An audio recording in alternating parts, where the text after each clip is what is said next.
네, 안녕하세요. 스마트맨 대표 서동욱입니다. 자, 오늘도 VFC의 신제품이 나와서 그 제품을 좀 보려고 하는데요. 오늘 볼 제품은 또 파란 아디다스 박스입니다.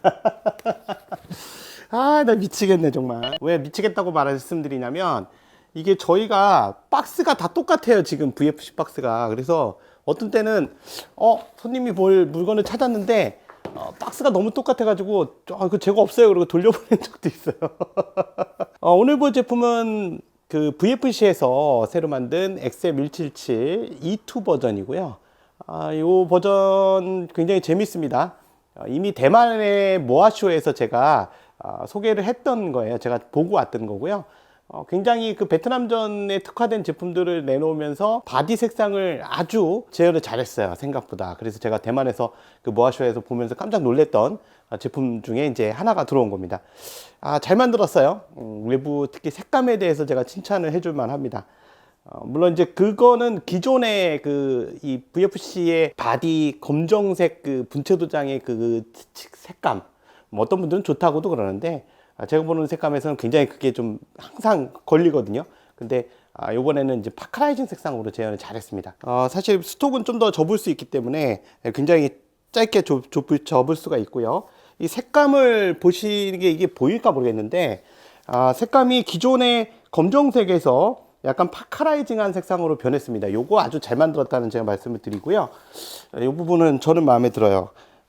요런 식으로 나왔어야지. 근데 이게 실물보다는 약간 조금 더 진한 것 같기도 하고, 어쨌든 검정색으로 나왔으면 굉장히 실망했을 것 같아요. 근데 검정색이 아니라 파카라이징, 무거운 파카라이징 색상이라 굉장히 마음에 듭니다. 기존 거 그 VFC GBB 시리즈, M4 GBB 시리즈에 비해서 최근에 나오는 그 버전 3 버전 있죠? 그런 계열입니다. 얘도 버전 3 버전이라서 내부 유닛이라든가 이런 부분이 많이 강화가 된 제품이고요. 우선 요 XM177이라는 거에 대해서 좀 말씀을 드려볼게요. XM177은 제가 VFC 거 말고 위 거에서 이미 설명을 드린 적이 있어요. 이 XM177 E2는 사실 월남전 때 많이 쓰던 제품이죠. 그래서 E1 버전이 아마 66년도에 나왔을 거고요. E2 버전이 69년도에 아마 보급이 됐을 겁니다. 정확하게 기억은 안 나는데 그 정도일 거예요. XM177 E1, E2 이렇게 돼 있는데 거기에 X자가 써 있다는 건 사실 좀 총이 좀 뭔가 불안정하다는 거예요. 이 총의 특징 중에 하나가 앞에 소염기죠. 지금 여기는 칼라파트화 되어 있기 때문에 이 부분이 지금 일반적인 M4 같은 세장형 소염기 같은 그런 형태로 해놨는데, 실제로는 이런 형태가 아니죠. 앞에 좀 긴 형태죠, 순정 소염기는. 그 소염기를 쓸 수밖에 없어요. 이게 불안전 연소가 되기 때문에. 전에 위에 XM177에서 설명을 드린 적이 있습니다. 그래서 그런 부분은 좀 맹점인 총이에요, 실총에서. 우리 총에서 뭐 그거 상관이 없고요. 그래서 얘가 XM이라는 앞에 X자가 붙게 된 거예요. 왜냐면 만약에 이게 정식화됐으면 M4A1처럼 M자로 시작됐을 거예요. 근데 X자가 붙었다는 건 experiment라는 뜻이에요. 실험적이라는 얘기죠. 아직도 실험적이란 그런 얘기예요. 에이, 쓰기는 그렇다 이런 얘기죠. 근데 실제로 잘 쓰긴 했어요. 여러 가지 문제에도 불구하고. 그래서 XM이라는 앞에 X가 붙었다는 걸 첨부하시면 굉장히 재밌게 보실 수 있는 제품이고요. 전체적인 길이는 앞에 소형기까지 포함하면 11.5인치입니다. 야, 기네, 생각보다 짧은 총 아니었나? 네, M16은 단축한 총이기 때문에 M16A1을 당연히 짧아진 건 맞는데요. 앞에 소형기 길이가 있어서요, 기본적으로. 그 소형기 길이가 좀 길어요, 다른 총에 비해서. 그러다 보니까 11.5인치 아웃바렐을 갖고 있다고 보시면 됩니다. M4 정도 길이라고 보시면 되죠. 그러니까 그때 당시로서는 혁명적이라고 할 수 있죠. 그리고 박스 구성품에는 총 본체, 탄창은 쇼 탄창이 들어있습니다. 그리고 하부에도 각인이 아주 예쁘게 되어 있어요. 다만 추가로 사는 탄창의 경우에는 하부에 각인이 없을 수도 있습니다, 별도로 사는 탄창에는.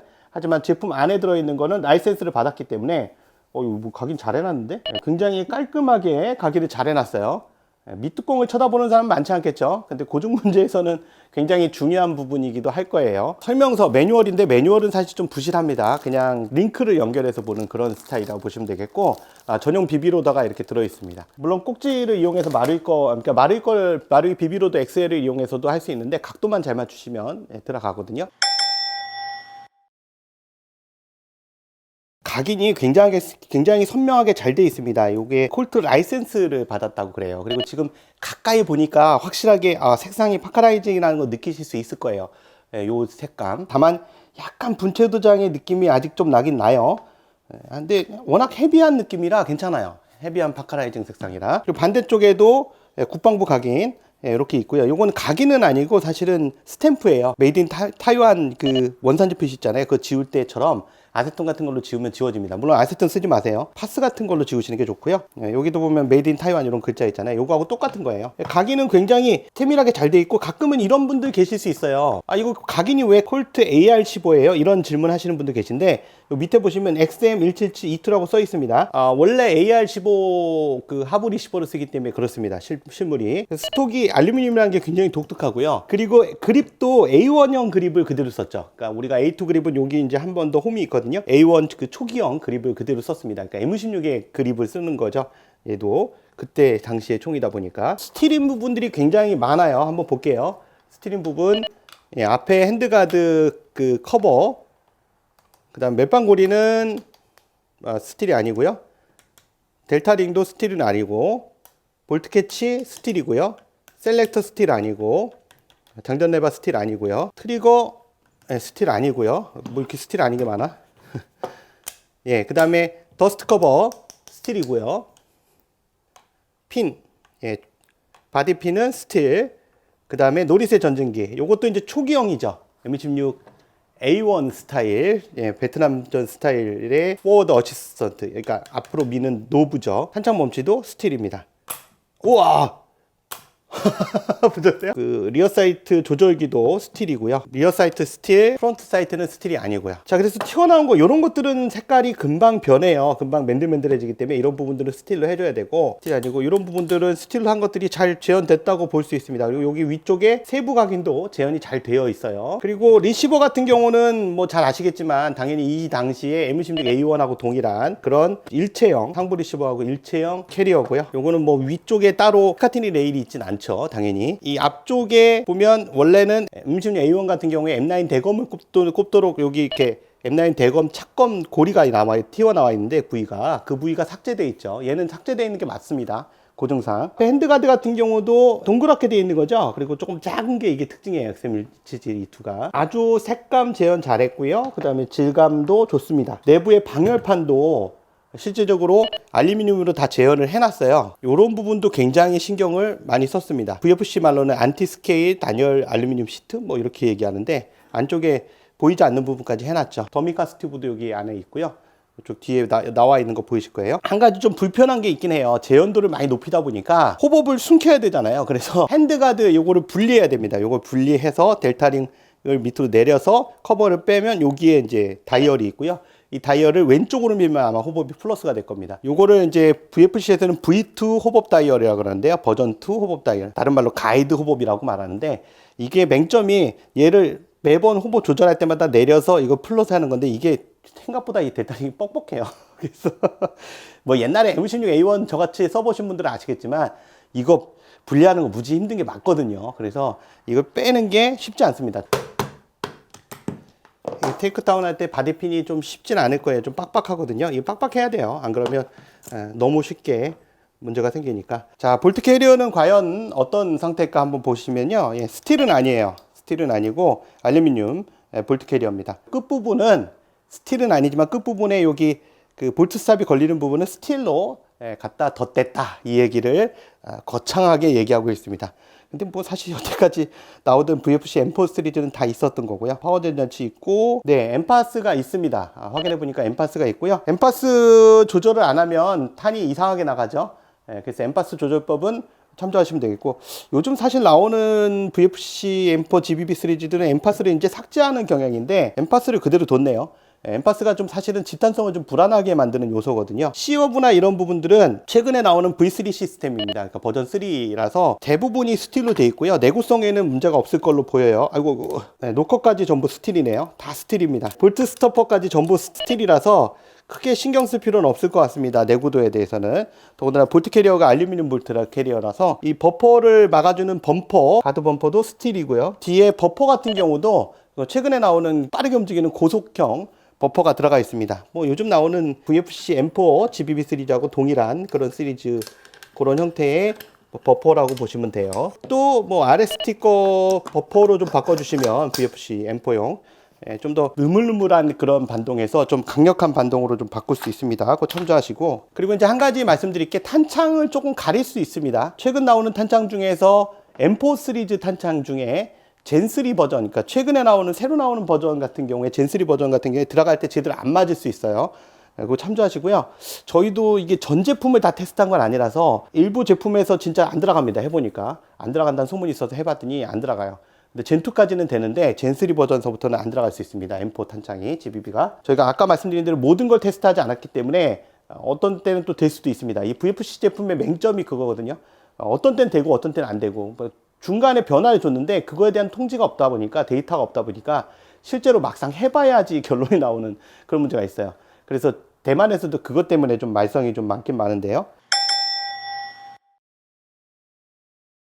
그리고 마르이 거에서는 이 더스트 커버의 이 멈치가 사실 알루미늄이라 계속 달거든요. 근데 얘는 보면 스틸이죠. 그래서 닫았다 열었다 해도 쉽게 달지는 않을 걸로 보입니다. 다만 이제 여기가 메탈이, 그러니까 스틸이 아니다 보니까 이 리시버 자체가 그 부분은 좀 문제가 있을 수 있겠죠. 상대적으로. 스톡 같은 경우는 2단으로 조정이 됩니다. 앞으로 한 단, 1단, 2단 이렇게 2단으로 조정이 되고요. 뭐 XM177의 전형적인 요 멜빵고리 뭐 그들이 있죠.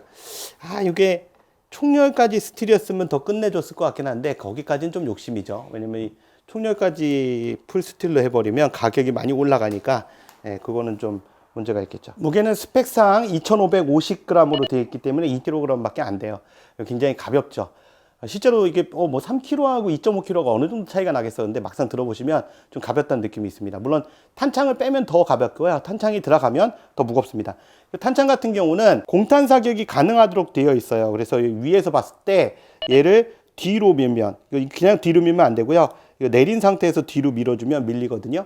그래서 뒤로 밀면 공탄이 됐을 때 후퇴 고정이 안 되고 계속 격발이 됩니다. 탄 없이 쏠 수 있는 방법이긴 하죠. 그리고 탄창이 좀 작기 때문에 맹점이 한 가지 있습니다. 그 맹점이 바로 기화력이 상대적으로 떨어질 수 있다는 거죠. 그래서 그 부분은 어쩔 수 없어요. 숙명입니다. XM277 자체가 워낙 쇼탄창을 썼기 때문에 이거를 갑자기 또 그렇다고 롱탄창을 넣는 것도 좀 사실 웃기긴 한데 이게 뭐 고증에 그렇다고 안 맞는 건 아니에요. 그래서 만약에 이 부분이 조금 기화력 때문에 좀 버겁다, 내가 좀 만족스럽지 못하다 그러면 가능하면 그냥 롱탄창을 쓰시면 되겠죠. 작동성이나 반동에 있어서는 뭐 기존의 VFC 거하고 유사합니다. 뭐 일부러 테스트 할 필요가 없을 정도로 유사합니다. 크게 달라질 이유가 없어요. 왜냐면 하부 시어 부분도 그렇고 볼트 캐리어도 대부분 호환인 상태이기 때문에 그 부분은 큰 문제가 없습니다. 젠3 버전 같은 경우에 지금 젠3 버전의 탄창이 안 들어간다고 말씀드렸는데 이게 어느 순간 또 될 수도 있습니다. 너 안 된다며, 내가 해보니까 되는데 뭐 이렇게 말씀하시면 안 돼요. 왜냐면 이게 VFC가 제품 같은 경우에 대만에서 제가 대만 업체 사장님들을 만났을 때 얘기를 해보니까 대만 업체 사장님들조차도 짜증이 난다고 합니다. 왜냐면 계속 바뀌니까 본인들도 기억을 못할 정도로 가서 젠3에서 뭐가 변했지, 젠2에서 뭐가 변했지 이러니까 헷갈린대요. 계속 끊임없이 변화하는 건 좋긴 한데 제품의 변화가 너무 크다 보니까 젠3가 안 될 수도 있는데 요게 또 갑자기 VFC에서 인지를 하고 요걸 또 바꾸면 또 될 수도 있습니다. 지금 현재로서는 미묘한 차이 크기인 것 같은데 어쨌든 지금 현재로서는 안 될 수 있다는 거 참조를 하시면 될 것 같습니다. 아마 베트남전 고증 제품을 찾던 분들로서는 굉장히 좀 구미가 땡기는 제품일 수가 있어요. 현재로서는 위 거밖에 없었잖아요. 근데 위 거는 좀 고증도가 많이 떨어지죠. 그 색감도 떨어지고 작동성도 많이 떨어지고 부속도 상대적으로 약하죠. VFC 거에 비해서는, 현재의 VFC에 비해서는. 지금 현재로서는 경쟁사가 없는 게 현실입니다. 없잖아요. 바이퍼나 뭐 다른 회사에서 만들지도 않고요. 마루이 쪽에서도 당연히 만들지 않고 있습니다. 그래서 현재로서는 독보적으로 만들고 있는 제품일 수밖에 없죠. 지금까지 스와트모형 대표 서동욱이었고요. 구독과 좋아요, 알람 설정 부탁드리겠습니다. 감사합니다.